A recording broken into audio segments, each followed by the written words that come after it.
अस्सलाम वालेकुम। इस वीडियो में हम फेमिलियल हाइपरकोलेस्ट्रोलीमिया की बात करेंगे। Familial hypercholesterolemia is your autosomal dominant disorder. तो इसका मतलब जब इस डिसऑर्डर में बेसिकली अगर कोई एक एलील भी म्यूटेटेड होगी तो ये डिसऑर्डर हमको फिनोटिपिकली एक्सप्रेस्ड होगा। अब इस वीडियो में आप ये देखेंगे कि ज़्यादातर जो चीज़ें हैं वो हमारी बायोकेमिस्ट्री से रिलेटेड होंगी, जो हम बायोकेमिस्ट्री में पढ़ चुके हैं। फेमिलियल हाइपरकोलेस्ट्रोलीमिया का और कोलेस्ट्रॉल की ट्रांसपोर्ट का उससे रिलेटेड होगा। तो मैं ज़्यादातर इमेजेस से समझाऊंगा। मैं टेक्स्ट से सिर्फ जो पैथोलॉजी से रिलेटेड चीज़ें ना वो मैं टेक्स्ट के थ्रू समझाऊंगा।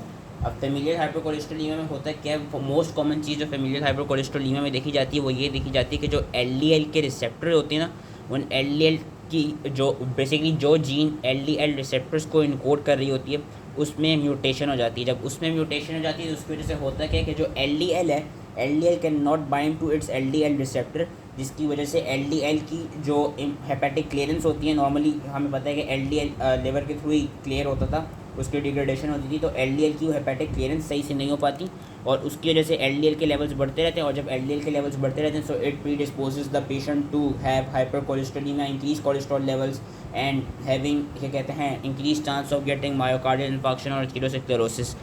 मोस्ट कॉमन कॉज यही होता है कि जो एलडीएल रिसेप्टर की जीन है उसमें म्यूटेशन आ जाए। उसके अलावा और कौन कौन से लेस कॉमन कॉजेज़ होते हैं?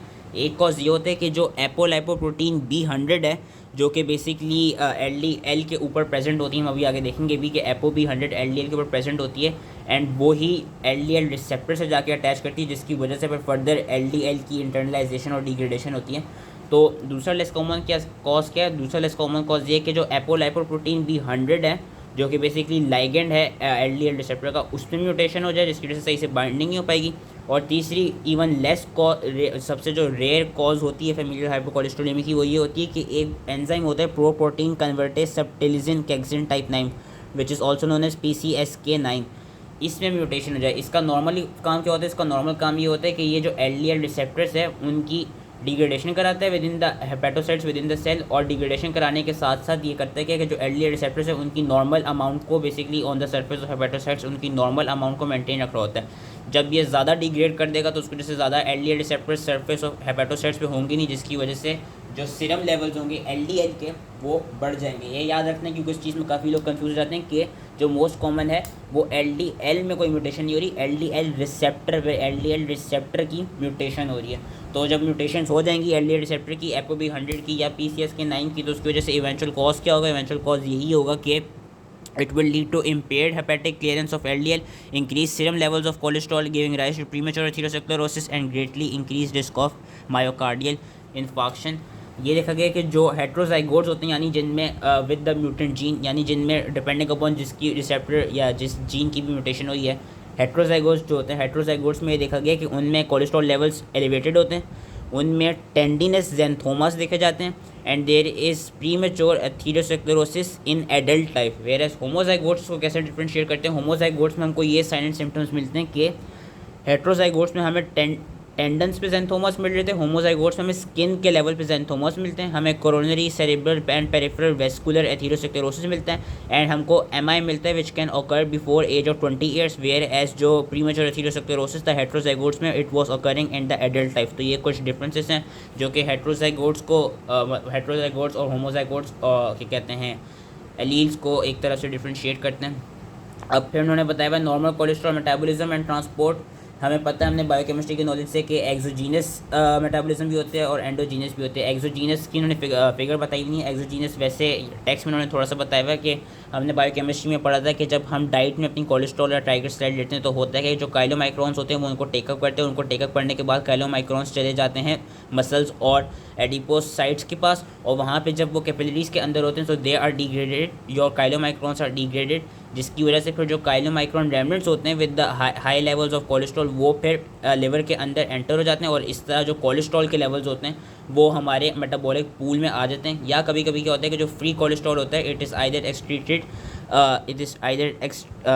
Basically excreted as free cholesterol, और कभी कभी ऐसा होता है कि जो कोलेस्ट्रॉल होता है वो बाइल एसिड की फॉर्म में निकल जाता है, एक्सक्रीट हो जाता है। ये चीज़ अगर ना भी याद हो तो कोई बात नहीं। एंडोजीनस जो कोलेस्ट्रॉल की ट्रांसपोर्ट होती है वो उन्होंने इस फिगर में दिखाई है। अब ज़रा थोड़ा सा इंपॉर्टेंट है, एंडोजीनस भी अगेन हम पढ़ चुके हैं, ये सारी चीज़ें अभी हम पढ़ चुके हैं। एंडोजीनियस में किस तरह होता है कि वी नो कि VLDL एक प्रोटीन होती है जिसके पास हाई लेवल ऑफ ट्राइग्लिसराइड्स होते हैं and few levels of cholesterol asters होते हैं, और उसके पास ApoE, ApoC और ApoB100 लाइपोप्रोटीन्स होती हैं। होता क्या है, जैसे ही वो एडिपोसाइट्स के पास जाती है, एडिपोसाइट्स के पास वो अपने ट्राइग्लिसराइड्स इनको फैट सेल्स को और मसल सेल्स को दे देती है और उसकी लाइपोलिसिस हो जाती है VLDL की। जब VLDL की लाइपोलिसिस हो जाती है तो VLDL loses its ApoC and VLDL is converted into IDL which is intermediate density intermediate density या intermediately low density lipoprotein. VLDL was very low density lipoprotein, ideal intermediately low density lipoprotein होती है, intermediate density lipoprotein. अब basically होता क्या इसमें हम देख सकते हैं कि इसमें अगर इसमें कैमरा में सही से नज़र आ रहा हो कि इसमें कोलेस्ट्रॉल एस्टर्स के लेवल बड़े में और ट्राइग्लिसराइड्स के लेवल कम हो गए and it has also lost इस ApoC। आइडियल में ओनली ApoB100 और ApoE होती है। अब IDL की क्या फेट्स होती हैं, दो फेट्स होती हैं, या तो 50% जो आइडियल होगी वो अपने ApoB/ApoE रिसेप्टर्स जो होते हैं जिनको हम LDL रिसेप्टर ही कहते हैं उनके थ्रू वो लिवर सेल्स के अंदर चली जाएगी। लिवर सेल्स में जाने के बाद वो फिर जो VLDL है उसको वापस रिप्लेनिश कर देगी, उसको वापस रिसाइकिल कर लेगी। या दूसरी फेट क्या होती है कि जो आइडियल होता है, ideal is further converted into LDL, और LDL में देख सकते हैं कि LDL only has ApoB100 and LDL is only rich in cholesterol asters. और फिर जो LDL होती है, LDL की आगे जाके LDL रिसेप्टर के थ्रू क्या होती है, उनकी रिसेप्टर मीडिएटेड क्लियरेंस हो जाती है LDL की। अब वो रिसेप्टर मीडिएटेड क्लियरेंस होती कैसे LDLs की, वो बेसिकली होती ऐसे जो कि इन्होंने यहाँ पूरा दिखाया हुआ है इस फिगर में। हम ये देख सकते हैं दीज आर जो LDL रिसेप्टर्स प्रेजेंट। ये हमारी बायोकेमिस्ट्री की लिपिड में भी आई बिलीव बनी हुई थी ऐसी फिगर।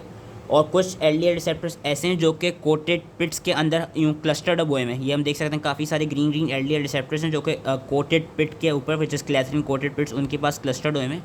अब LDL की क्लियरेंस कैसे होती है, LDL की क्लियरेंस ऐसे होती है कि जो कोटेड पिट्स पे, ये चीज़ अब याद रखनी है कि जो कोटेड पिट्स पे LDL रिसेप्टर्स होंगे वहाँ पे पहले LDL आएगा और LDL अपनी ApoB100 या ApoB100 लाइगेंड के तौर पर ऐड करेगा और ApoB100 के थ्रू इन रिसेप्टर से बाइंड करेगा।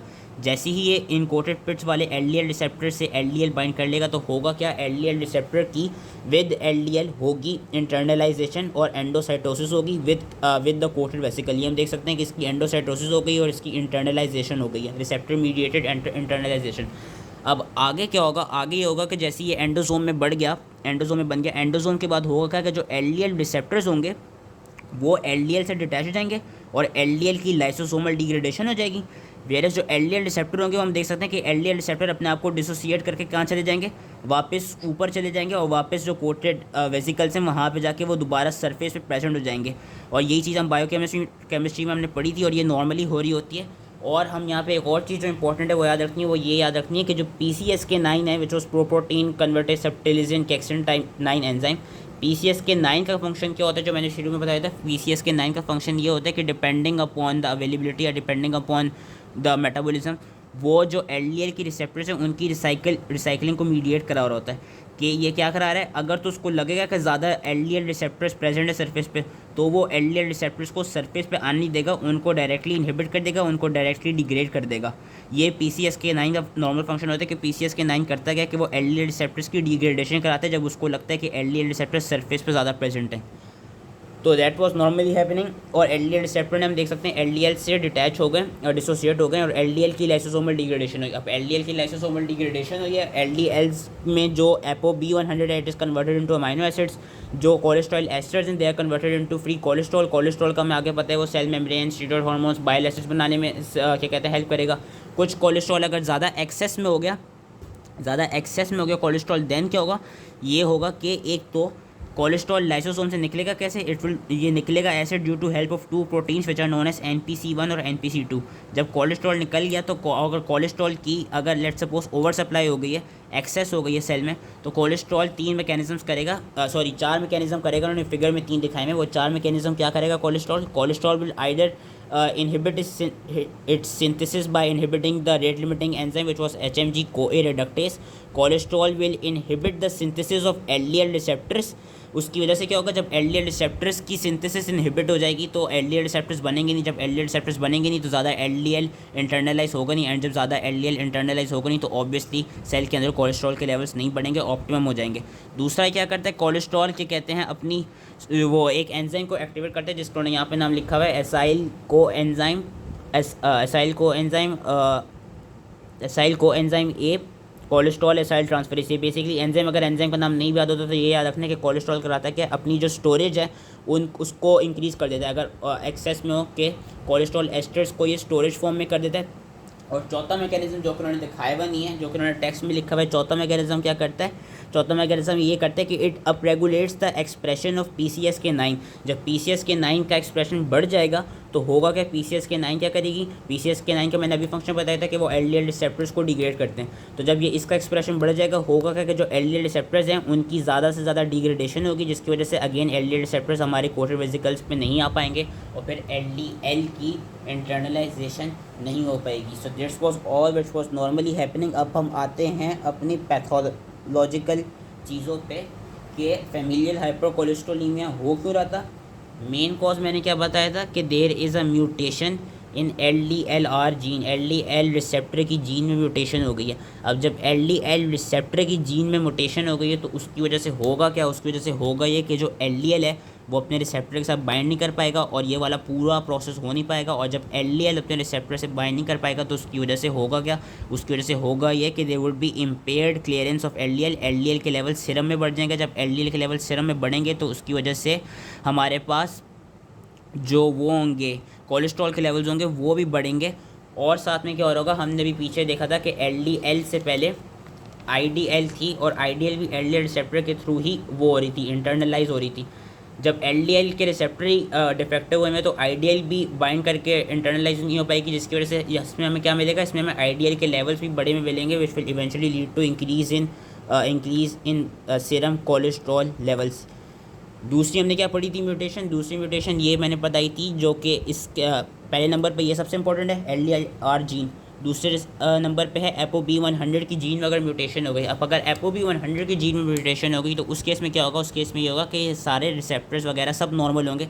लेकिन सिंस म्यूटेशन ApoB100 पे है तो ApoB100 सही से बाइंड नहीं कर पाएगी अपनी बाइंडिंग साइट पे, और जब वो सही से बाइंड नहीं कर पाएगी तो अगेन LDL के जो LDL है it won't be internalize and again वही साइकिल रिपीट होगी कि LDL के लेवल सीरम में बढ़ जाएंगे। एंड जो लास्ट हमारी थी mutation which was happening at the level of activating mutation in the PCSK9 gene. इसमें क्या होगा कि जब PCSK9 जीन में कोई म्यूटेशन आई, एक्टिवेटिंग म्यूटेशन आई, तो उसकी वजह से इसका एक्सप्रेशन ज़्यादा बढ़ जाएगा। जब इसका एक्सप्रेशन ज़्यादा बढ़ेगा तो ये क्या काम करेगा, ये LDL रिसेप्टर्स जो हैं उनको ज़्यादा से ज़्यादा डिग्रेड करने लग जाएगा। जब LDL रिसेप्टर्स की ज़्यादा से ज़्यादा डिग्रेडेशन होगी तो उसकी वजह से LDL रिसेप्टर्स ऊपर सरफेस पे नहीं प्रेजेंट होंगे। एंड अगेन जब LDL रिसेप्टर्स ऊपर नहीं प्रेजेंट होंगे सरफेस पे तो LDL के लेवल्स बढ़ेंगे सीरम में and it will again predispose the patient on having atherosclerosis and increased hypercholesterolemia and xanthomas. And अच्छा ज़ैंथोमस क्यों बनते हैं, ज़ैंथोमस इसलिए बनते हैं क्योंकि हमने बायोकेमिस्ट्री में एक और पाथवे पढ़ा था स्कैवेंजर रिसेप्टर पाथवे। उसमें हमने देखा था कि जो मोनोसाइट्स थे एंड जो मैक्रोफेजेस थे they have the basically receptors and ability to take up LDL। एक हमने स्कैवेंजर रिसेप्टर पाथवे पढ़ा था। तो अब जब ये म्यूटेशंस आई हुई होंगी तो उन म्यूटेशंस की वजह से होगा क्या, उन म्यूटेशंस की वजह से ये होगा कि सिंस LDL अपने इस नॉर्मल पाथवे के थ्रू उसकी क्लियरेंस नहीं हो पा रही तो LDL की क्लियरेंस ऐसे होगी कि वो जो मोनोन्यूक्लियर फेगोसाइट सिस्टम जो है बेसिकली मोनोसाइट और मैक्रोफेज का सिस्टम है उसमें वो ज़्यादा उस डायरेक्शन में वो ज़्यादा चला जाएगा, जिसकी वजह से LDL मोनोसाइट्स और मैक्रोफेजेस के थ्रू ज़्यादा वो हो रहे होंगे, इंटरनलाइज हो रहे होंगे। स्कैवेंजर रिसेप्टर सिस्टम ज़्यादा एक्टिवेट हो रहा होगा, उस पर ज़्यादा बर्डन पड़ रहा होगा, जिसकी वजह से हमको ज़ैंथोमास की वो मिलती है, फॉर्मेशन मिलती है। एंड जिसकी वजह से हमको क्या मिलती है, हमको पैथोजेनेसिस मिलती है प्री मेच्योर एथेरोस्क्लेरोसिस की, जो उन्होंने इस पैराग्राफ में बताया हुआ है कि normally the amount of LDL transported along the scavenger receptor pathway is less than that mediated by LDL receptor. लेकिन क्या कहते हैं, if when there is a mark increase in the scavenger receptor mediated traffic of LDL cholesterol into the cells of mononuclear phagocyte system and possibly vascular walls, it increases the appearance of xanthomas and it also contributes in the pathogenesis of premature atherosclerosis। अब जो mutations होती हैं, क्योंकि mutation can be in a form of insertion, deletion, nonsense mutation, missense mutation, उनको हमने further 6 classes में 6 types में classify किया हुआ है विच इज़ इम्पॉर्टेंट पैथोलॉजिकल उसके पैथोलॉजी से रिलेटेड। ये इन्होंने यहाँ पे 5 दिखाई हुई, लेकिन बेसिकली इन्होंने टेक्स्ट में 6 लिखी हुई। अकॉर्डिंग टू 6 हमने क्या कहते हैं ग्रुप्स, हमने इनकी म्यूटेशंस को क्लासीफाई किया हुआ है। क्लास 1 म्यूटेशन में क्या होता है, क्लास 1 म्यूटेशन में ये होता है कि LDL रिसेप्टर की म्यूटेशन को बेसिकली हमने 6 क्लासेस में वो किया हुआ है, क्लासीफाई किया हुआ है। क्लास 1 म्यूटेशन जो कि वेरी अनकॉमन और वेरी रेयर होती है, क्लास 1 म्यूटेशन में ये होता है कि जो LDL रिसेप्टर्स है उनकी बिल्कुल सिंथेसिस हो ही नहीं पाती। एंडोप्लाज्मिक रेटिकुलम में देख सकते हैं हम LDL रिसेप्टर्स की सिंथेसिस, जो LDL रिसेप्टर्स हैं उनकी प्रोटीन की सिंथेसिस हो ही नहीं पाती, एंड उसमें हमको नल एलील मिलती है कि there is failure of synthesis of LDL receptor protein which is known as null allele. तो इसमें ये क्लास 1 म्यूटेशन वेरी रेयर होती है कि इसमें LDL का रिसेप्टर बनेगा ही नहीं। क्लास 2 म्यूटेशन में क्या होता है कि ये सिंथेसिस में उन्होंने दिखाया हुआ है, सिंथेसिस पे एक्स लगाया हुआ है, सिंथेसिस होगी ही नहीं LDL रिसेप्टर की। क्लास 2 म्यूटेशन में क्या होता है, क्लास 2 म्यूटेशन जो कि काफ़ी कॉमन होती है, क्लास 2 म्यूटेशन में ये देखा जाता है कि LDL के रिसेप्टर बन तो जाते हैं लेकिन उनकी जो प्रोटीन्स हैं उनकी सही से पैकेजिंग नहीं हो पाती, जिसकी वजह से वो एंडोप्लाज्मिक रेटिकुलम से गोल्जी एपरेटस में ट्रांसपोर्ट हो नहीं पाते। एंड सिंस उनकी पैकेजिंग वगैरह सही से नहीं हो पाती तो वो उस वजह से अगेन जो LDL रिसेप्टर्स हैं वो सरफेस पे नहीं आती। ये क्लास 2 म्यूटेशन में देखा जाता है कि फेयरली कॉमन है कि जो LDL रिसेप्टर प्रोटीन्स, जो इंकोडेड LDL रिसेप्टर प्रोटीन्स होती हैं, they are accumulated in the ER because their folding defects make it impossible for them to be transported to Golgi complex. तो इसमें ट्रांसपोर्ट के level पे वो अफेक्ट आ रहा होता है कि जो प्रोटीन्स हैं they can not be transported from endoplasmic reticulum to Golgi apparatus those proteins of LDL receptor gene.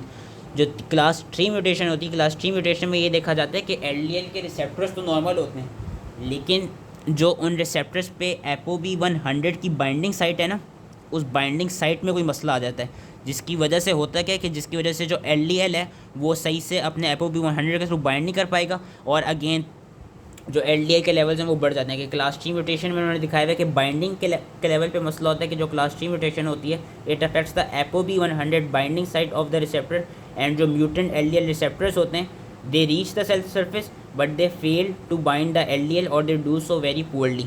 Class 4 mutation में क्या होता है, क्लास 4 म्यूटेशन में ये होता है कि इसमें LDL रिसेप्टर्स नॉर्मल होते हैं और LDL भी होता है, लेकिन मैंने बताया था कि जो LDL रिसेप्टर्स की वो होगी इंटरनलाइजेशन होगी, वो होगी कोटेड पिट्स में। यहाँ पे क्या होता है, यहाँ पे वो कोटेड पिट्स के लेवल पे प्रेजेंट नहीं होते, वो कोटेड पिट्स के लेवल पे क्लस्टर्ड अप नहीं होते, जिसकी वजह से उनकी सही से इंटरनलाइजेशन नहीं हो पाती। तो इट इज़ इंपॉर्टेंट कि जो LDL के रिसेप्टर हैं they should be clustered between the coated pits. Class 4 का उन्होंने ये यहाँ पे बताया कि क्लास 4 म्यूटेशन में क्या होता है कि it encodes the LDL receptors that are synthesized and they are transported to cell surface efficiently. They bind to LDL normally, but they fail to localize in the coated pits, which is why the bound LDL is not internalized. Class 5 mutation में क्या होता है, class 5 mutation में ये होता है कि coated पिट्स पे भी वो होते हैं, बाइंडिंग भी हो गई, इंटरनलाइजेशन होगी, सब नॉर्मल हो गया। लेकिन मैंने बताया था कि जब ये एंडोसोम वाले लेवल पे आएगा होगा क्या, LDL रिसेप्टर अपने आप को डिसोसिएट कर देंगे LDL से ताकि LDL की लाइसोसोमल डिग्रेडेशन हो जाए। क्लास 5 में क्या होता है, क्लास 5 में बेसिकली रिसाइकलिंग के लेवल पे वो अफेक्ट आ जाता है कि जो एंडोसोम है उससे इस LDL रिसेप्टर की सही से डिसोसिएशन हो नहीं पाती, जिसकी वजह से होता है कि LDL receptor with LDL gets internalize and gets degraded by lysosome, जिससे अगेन LDL के रिसेप्टर्स हमारी बॉडी में ख़त्म हो जाते हैं, जो कि उन्होंने यहाँ पे बताया हुआ है कि क्लास 5 में क्या हो रहा है। Class 5 mutation encodes LDL receptors that are expressed on the cell surface, they can bind LDL, they can be internalized, however जो इनकी डिसोसिएशन है which is pH dependent dissociation of the receptor and the bound LDL, it fails to occurs due to which these receptors are trapped in the endosome where they are degraded and hence they fail to recycle to the cell surface। ये 5 चीज़ उन्होंने इस figure में बताई हुई थी और ये 5 चीज़ काफ़ी इंपॉर्टेंट थी। एक और क्लास 6 भी है, क्लास 6 को आप यहाँ से पढ़ लीजिएगा। क्लास 6 थोड़ी मुझे समझ नहीं थी कि क्लास 6 म्यूटेशन में ये होता है, it results in the failure of initial targeting of LDL receptor to the basolateral membrane. So that was it. I hope ये ईजिली समझ में आ गया familial hypercholesterolemia, and thank you।